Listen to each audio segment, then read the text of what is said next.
क्या न्याय गरीबों के लिए भी उतना ही आसान है जितना कि अमीरों के लिए? न्यायालयों में 4.5 करोड़ से भी ज्यादा केस पेंडिंग है। जेलों में करीब 4.5 लाख के आसपास कैदी ऐसे बंद हैं जिनका मामला अभी अंडर ट्रायल पर है। मतलब न्यायालय ने उन्हें अभी सजा नहीं सुनाया है, उनके केस का अभी निर्णय नहीं हुआ है, लेकिन वे जेल काट रहे हैं। कई कैदी तो ऐसे मिल जाएंगे जो अंडर ट्रायल में ही अपने जुर्म से ज्यादा सजा काट चुके हैं। आपको क्या लगता है ये कौन लोग होंगे? पैसे वाले अपराधी तो महंगे वकील करते हैं और आमतौर पर आसानी से जमानत पर बाहर आ जाते हैं। ऐसा नहीं है कि अपराधी गरीब हैं तो उन्हें माफ कर दो, नहीं, बात हैसियत की है। बात हैसियत के हिसाब से सजा देने में भेदभाव की है। बात बगैर निर्णय के किसी को जेल में रखने की है। कई मामलों में असल गुनाहगार बाहर घूम रहे होते हैं क्योंकि उनका रसूख है, सिस्टम में उनकी पैठ होती है। नेशनल क्राइम रिकॉर्ड ब्यूरो की 2022 की एक रिपोर्ट के अनुसार जेलों में करीब 5,75,000 कैदी बंद हैं और जेलों की क्षमता करीब 4,36,000 कैदियों को रखने की है। जेलों की क्षमता से ज्यादा वहां कैदी क्यों बंद हैं? क्योंकि समय से उनके मामले का निपटारा नहीं हुआ। इनमें से करीब 4.5 लाख कैदी अंडर ट्रायल पे सजा काट रहे हैं, उनके मामले का अभी निर्णय नहीं हुआ है। इसको क्या बोलें? सिस्टम का अन्याय और नहीं तो क्या। राजा महाराजाओं के जमाने में बगैर ट्रायल के कैदियों को जेलों में ठूस दिया जाता था, ताउम्र उनको कोई पूछने वाला नहीं होता था। आज तो लोकतंत्र है, लेकिन उनकी नजर से देखिए जो बगैर ट्रायल के अपने जुर्म से ज्यादा सजा जेलों में काट रहे हैं। क्या लोकतंत्र के मायने उनके लिए भी समान है? क्या संविधान उन पर भी लागू होता है? अगर लागू होता है तो कहाँ गया संविधान का आर्टिकल 21? रसूख वाले अपराधी अगर आसानी से जमानत लेकर जेलों से बाहर निकल जा रहे हैं और जिनके पास पैसे नहीं है बगैर ट्रायल के सजा काट रहे हैं, तो कहाँ गया संविधान का आर्टिकल 14? हुसैन आरा खातून फर्स्ट बनाम बिहार राज्य 1979 में सुप्रीम कोर्ट बोल चुका है कि त्वरित कार्रवाई न करना कैदियों के मौलिक अधिकार का हनन है। आर्टिकल 21 के तहत सबको जीवन जीने और व्यक्तिगत स्वतंत्रता का अधिकार है। बावजूद उसके करीब 4.5 लाख कैदी बगैर ट्रायल के जेलों में बंद हैं। इसके लिए जिम्मेदार कौन? सरकार या जुडिशरी? अगर स्पष्ट शब्दों में कहें तो सरकार और जुडिशरी दोनों बराबर जिम्मेदार हैं। कैसे, आइए समझते हैं। पहले सरकार की भूमिका को देखते हैं। पहली बात, 4.5 करोड़ केस पेंडिंग क्यों है? तो इसके 2 कारण हैं।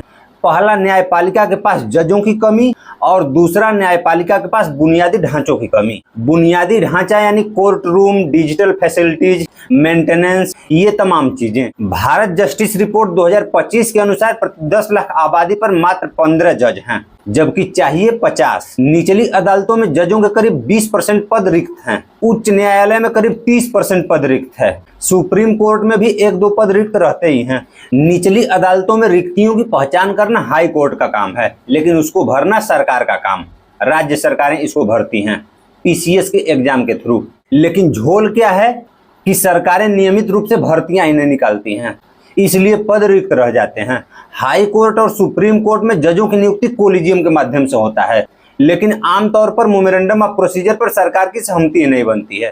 अब सरकार की उस पर जल्दी सहमति नहीं बनती है, इसलिए उसको महीनों सालों तक लटकाए रहती है, जब तक कि कोलिजियम दोबारा लिस्ट न भेज दे। दोबारा उसको स्वीकार करना अनिवार्य होता है, लेकिन इस प्रक्रिया में बहुत सारा समय लग जाता है, इसलिए हाई कोर्ट और सुप्रीम कोर्ट में भी पद रिक्त रहते हैं।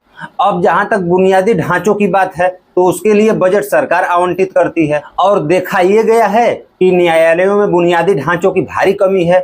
तो इसके लिए जिम्मेदार कौन है? सरकार। सरकार न्यायपालिका को पर्याप्त बजट नहीं दे रही है। वो क्या है कि सरकार और कोलिजियम की आपस में ठनी रहती है। इन दोनों के आपसी टकराव के चक्कर में परिणाम कौन भुगत रहा है? आम आदमी। रसूख वाले नहीं। रसूख वाले तो पैसे देकर जमानत पर बाहर निकल जाते हैं। सिस्टम का शिकार आम आदमी है। मेरा मानना है कि अगर सिस्टम की अव्यवस्था की वजह से बगैर ट्रायल के लोग सालों साल जेल में बंद हैं, तो उनसे ज्यादा अपराधी सिस्टम है। लेकिन ऐसा नहीं है कि सरकार ही जिम्मेदार है। जुडिशरी भी दूध की धूली नहीं है, कोलिजियम दूध का धूला नहीं है। करतूत इनके भी ठीक नहीं है। शुरुआत निचली अदालतों से करते हैं।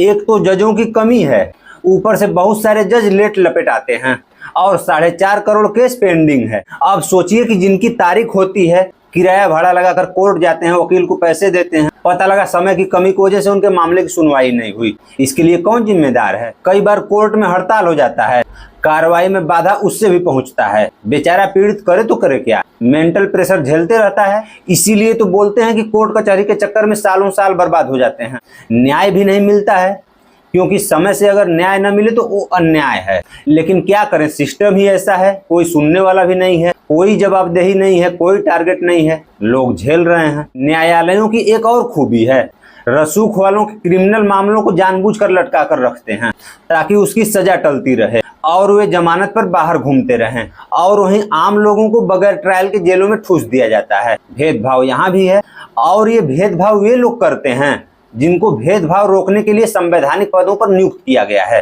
कहाँ गया आर्टिकल 14? ऐसा क्यों किया जाता है? सब मोटी रकम का खेल है।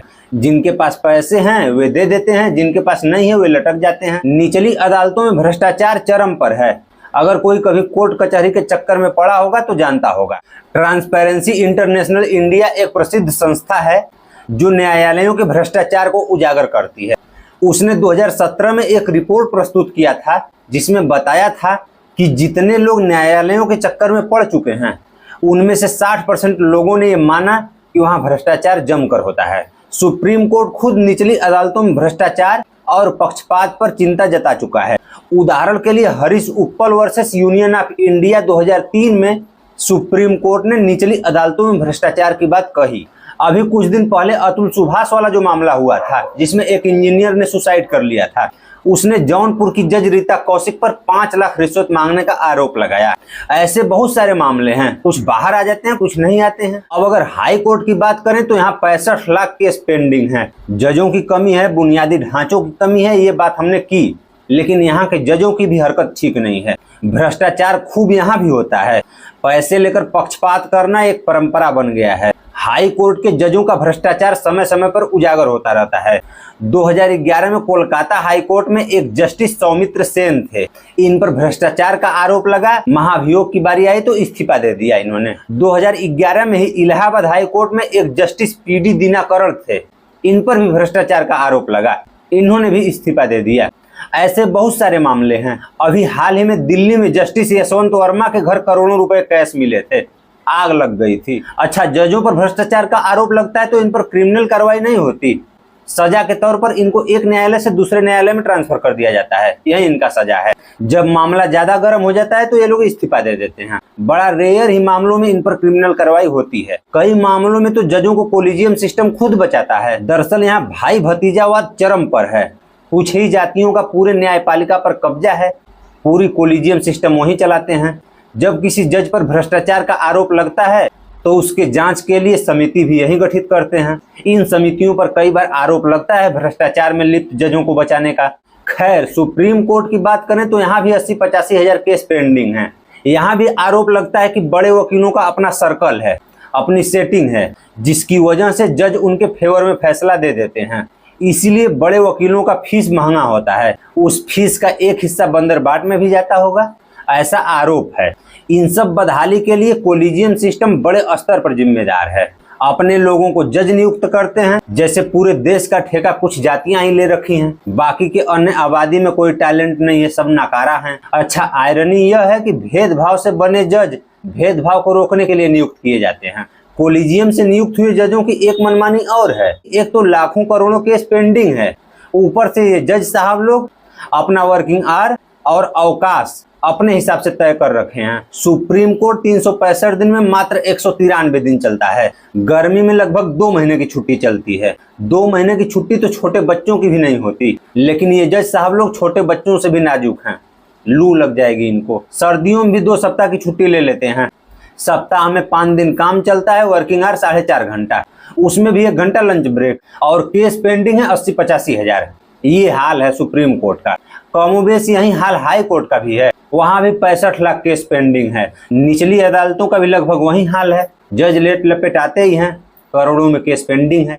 अब सवाल यह है कि जज साहब लोगों की ऐसी करतूतों पर केसेज की पेंडिंग के लिए सिर्फ जजों की कमी और बुनियादी ढांचों को ही जिम्मेदार क्यों माने?